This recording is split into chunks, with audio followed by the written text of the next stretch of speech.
जय हिंद फ्रेंड्स। जैसा कि हमने अपने लास्ट लेक्चर में डिस्कस किया था महाराजा बिंदुसार के विषय में, और आज हम उनके उत्तराधिकारी सम्राट अशोक के विषय में बात करने जा रहे हैं। तो चलिए शुरू करते हैं। सम्राट अशोक का जन्म 304 ईसा पूर्व में हुआ था। हालांकि उनका लालन पालन किसी राजमहल में नहीं बल्कि संघर्षों और कठिनाइयों के साथ युद्ध की रणभूमि में कराया गया, क्योंकि बिंदुसार चाहते थे कि उनके यह पुत्र एक विशाल सम्राट के रूप में अपनी प्रसिद्धि को हासिल करें, और वही हुआ।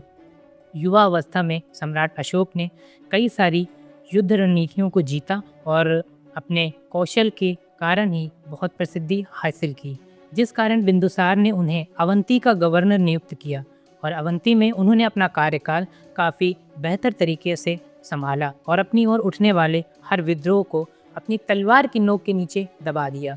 वहीं दूसरी ओर उनके बड़े भाई सुशीन को कश्मीर का गवर्नर बनाया गया, परंतु वह शासन व्यवस्था संभालने में असमर्थ रहे। कई विद्रोहों को वह न संभाल सके, और इन स्थितियों को देखते हुए बिंदुसार ने अशोक को अवंती से बुलाया और कश्मीर भेजा विद्रोहों को दबाने के लिए।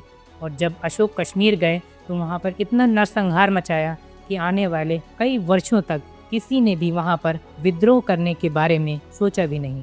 और वहीं एक समय आता है 273 BC, जब बिंदुसार की मृत्यु हो जाती है, और 273 BC से 269 BC यानी 4 वर्षों तक उनके घर में, उनके साम्राज्य में गृह युद्ध छिड़ गया।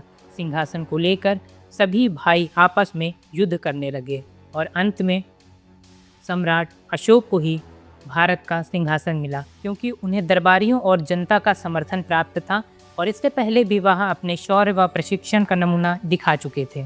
और जब सम्राट अशोक को भारत का राजा नियुक्त किया गया तो उन्होंने अपने राज्य का विस्तार प्रारंभ कर दिया। उनके राज्य विस्तार की बात की जाए तो उत्तर में हिंद पर्वत से लेकर दक्षिण में मैसूर, पूर्व में बांग्लादेश से लेकर पश्चिम में ईरान, यानी वर्तमान समय में देखा जाए तो पाकिस्तान, अफगानिस्तान, ईरान, नेपाल, भूटान और म्यांमार तक सम्राट अशोक ने अपने सीमाओं का विस्तार किया, जो आज तक किसी भी राजा ने अपने साम्राज्य को देश के बड़े हिस्सों में कभी नहीं फैलाया था। और तत्पश्चात उन्होंने अपने जीवन काल में कई सारे युद्धों को भी जीता, जिनमें कलिंग एक महत्वपूर्ण युद्ध माना जाता है, क्योंकि कलिंग कृषि और शिल्पकला के माध्यम से बहुत उपयोगी राज्य था और वह सदैव स्वतंत्र ही रहना चाहता था।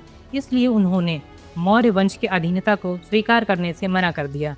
इस पर सम्राट अशोक ने एक विशाल सेना तैयार की और कलिंग पर आक्रमण करने के लिए निकल पड़े। वहीं दूसरी ओर कलिंग की सेनाओं का साथ वहां के मूल निवासियों ने भी दिया। उन्हें यह लगता था कि हम एकजुट होकर सम्राट का सामना कर लेंगे, परंतु वह विफल रहे।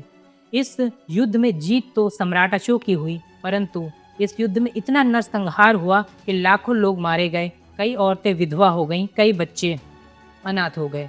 और इस युद्ध की हालत को देखकर सम्राट अशोक की अंतर आत्मा कांप गई, और उसी समय से उन्होंने अहिंसा के मार्ग को छोड़कर हिंसा का मार्ग अपनाया। तत्पश्चात उन्होंने बौद्ध धर्म को भी अपना लिया, और बौद्ध धर्म को अपनाने के बाद उन्होंने कई सारे सामाजिक कार्य करना प्रारंभ कर दिया, जैसे कुएं और मठों का निर्माण कराया। महिलाओं की सुरक्षा के लिए कई सारी समितियां नियुक्त की गईं। उन्होंने बौद्ध धर्म के प्रचार प्रसार के लिए बौद्ध भिक्षुओं को भारत ही नहीं बल्कि भारत के बाहर भी बौद्ध धर्म का प्रचार करने के लिए भेजा। उन्होंने श्रीलंका में बौद्ध धर्म के प्रचार के लिए अपनी पुत्री संघमित्रा और पुत्र महेंद्र को भेजा था।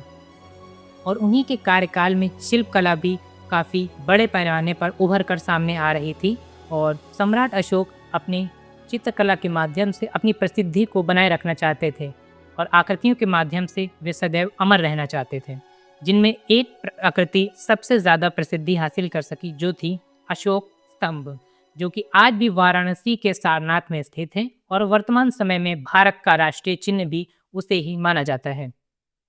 और सम्राट अशोक ने तीसरी बौद्ध समिति का पाटलिपुत्र में आयोजन भी कराया था, और इस प्रकार उन्होंने 37 वर्षों तक शासन कार्य बखूबी संभालने के पश्चात 72 वर्ष की आयु में 332 BC में अपने पार्थिव शरीर को त्याग दिया, और इस प्रकार मौर्य वंश का अंत भी प्रारंभ हो गया।